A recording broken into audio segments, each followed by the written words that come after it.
Welcome to the Quentin Hafner Podcast, a show about elevating everything. I'm Quentin Hafner, and I'm obsessed with helping people live great lives. On this show, we talk about what it really takes to live an elevated life, vision, mindset, purpose, values, leadership, and rising above mediocrity. All the inner and outer work required to build massive success and meaningful significance. Let's get into it. Okay, everybody, welcome to the podcast. And today we're going to talk about how to discover your unique core values. This shows up so much in our coaching practice, shows up with all of our clients. And I just said, you know what? Okay, I'm going to make an episode and I'm going to talk through how I love how to think about core values. I want to try to impart that to you guys. And yeah, here we go. Okay, so core values. In my opinion, they are one of the most important and the most overlooked parts of, let's just call it personal mastery. And if you look around in life, you will see that a lot of people feel stuck and a lot of people want clarity. But what we know is that we can't get clarity and we can't get unstuck if we're not clear, if we haven't identified what our core values are. Okay, so our core values, they very simply, they are a short list of words, maybe 5 to 7 words that we can use as a filter for everyday decisions we make in business and relationships and life. And without understanding what these words are, we will get off track. We will make emotionally charged decisions, and so we don't want to do that, right? So we want to make really thoughtful decisions that feel that are in alignment with ultimately who we are, and that we're not reliant on our emotional impulses to help us, especially when it comes to making really big decisions. A few months ago, I was working with a client, and this guy's like, think about the typical kind of serial entrepreneur kind of guy, very ambitious, moving very fast. And on the outside of his life, it looks like he's doing really well. He has it all together. He has a nice looking family. His company's doing well. He has all the markers of outward success, but internally, he felt super stuck. And where he was at was this like sense that every time he needed to make a big decision, personally or professionally, it turned into this like anxiety spiral. And during a conversation with him one time, I asked, I said, how, or what did I say? I said, what do your core values say about this decision? And there was like a really long pause. He went quiet. And then eventually he said, honestly, I don't know. I've never really thought about it.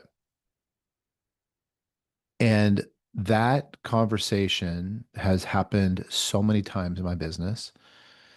And it's really a problem. Okay. Not understanding what our core values are becomes a real problem in our lives. And so for this guy, it wasn't that he thought he had trouble being decisive, but it wasn't really a decisiveness issue. It was that he was valueless. And because he was valueless, it left him feeling not directional when it came to making decisions.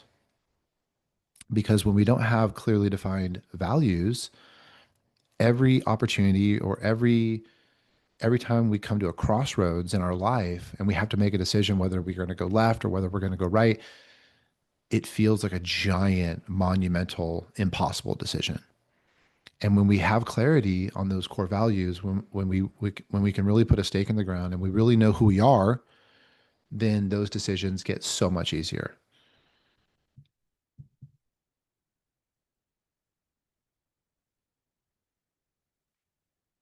When we don't know what we are standing for, when we don't know what we're all about, life becomes really exhausting.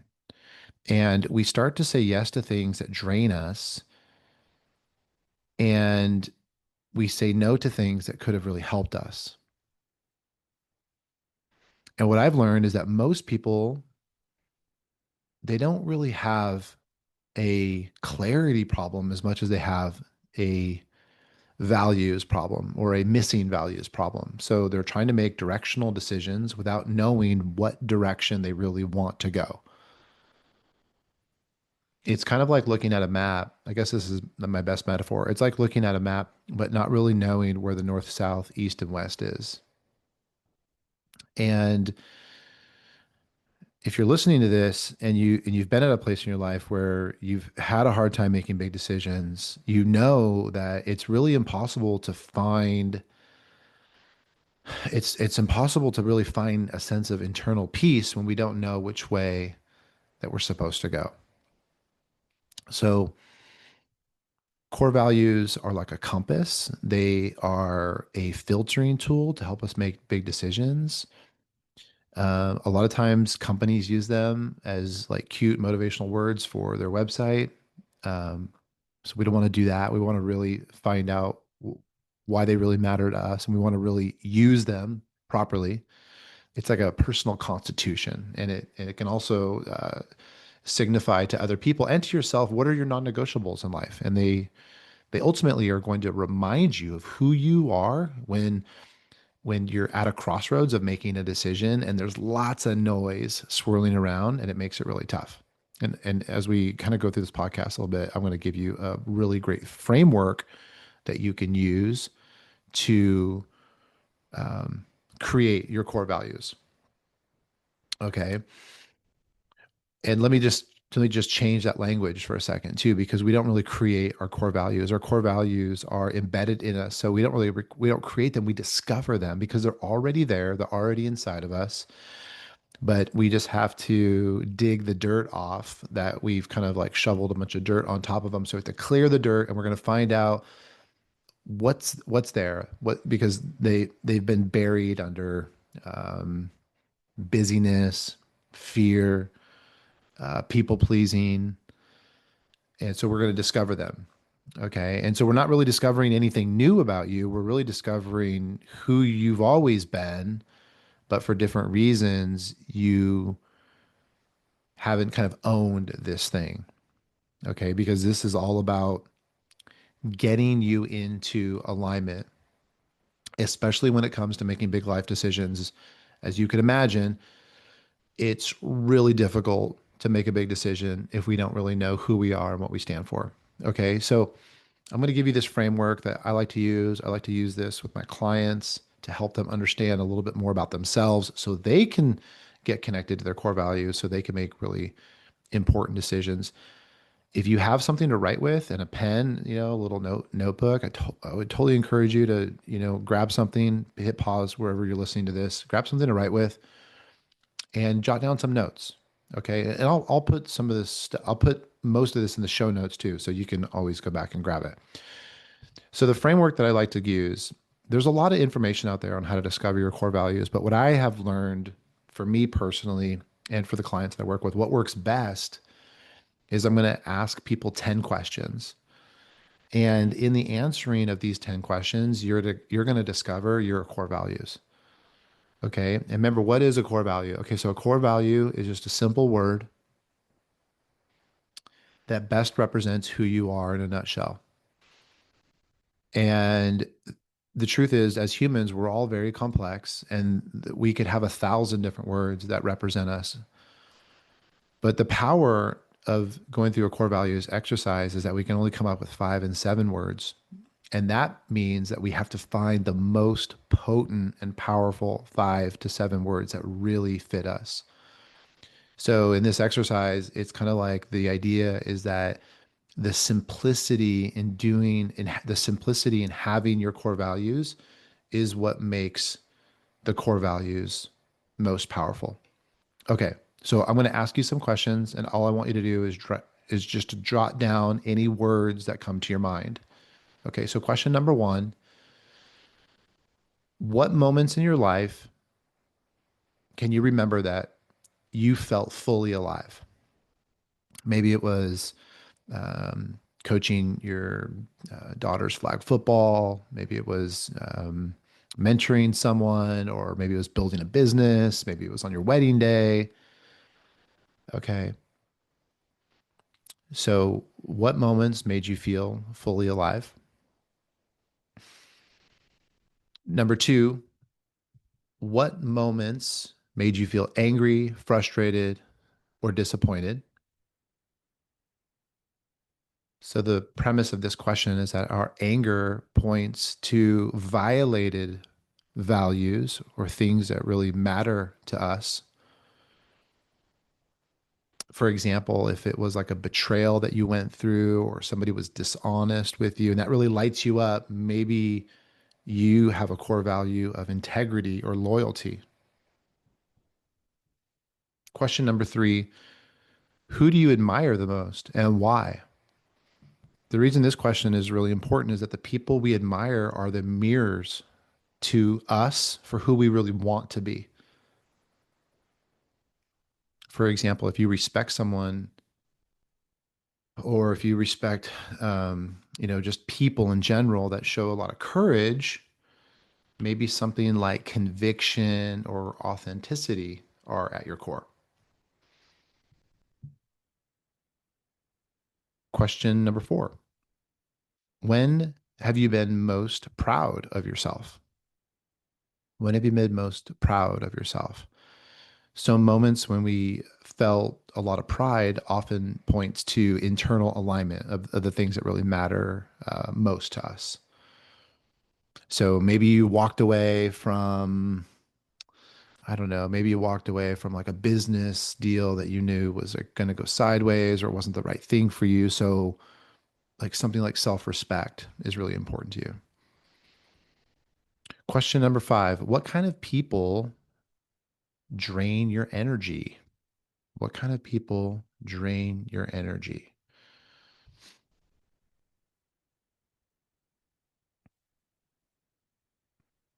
Okay, so if you can't, like, for example, if like people that are blamers or people that are lazy, okay, if you don't like being around those kind of people, then you probably have a value about responsibility or excellence. But pay attention to the kind of people that drain you. Question number six, what themes show up in your life again and again? So, right now we're trying to look at patterns because we know that patterns will say a lot about who we are because human beings tend to operate and live inside of patterns. So, for example, if you're the kind of person where people keep coming to you for like guidance and they want your wisdom, they want your feedback, maybe you value service or influence. Question number seven, if you had to teach your kids five rules for life, what would they be? Tell the truth, work hard, be a good person, obey God. What would those be?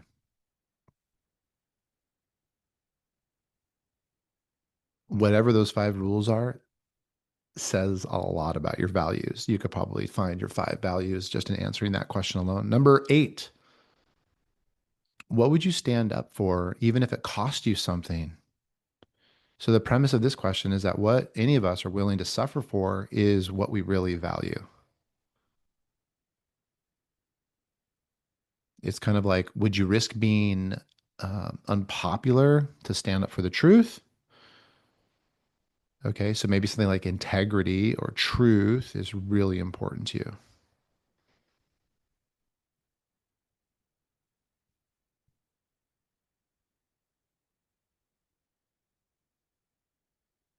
Okay, number nine, when you imagine yourself at your own funeral, what do you want the people to say about you? Okay, so if you're at your own funeral, what do you want people to say about you? Do you want to be remembered for being kind, being brave, being thoughtful, being respectful, being a leader. What do you want? What do you want people to really, really say about you, really know about you?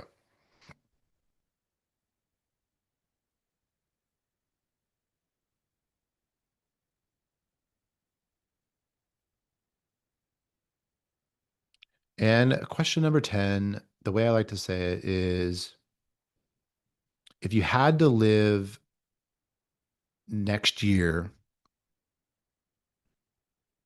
if you had to live next year by only 3 words, what would those 3 words be?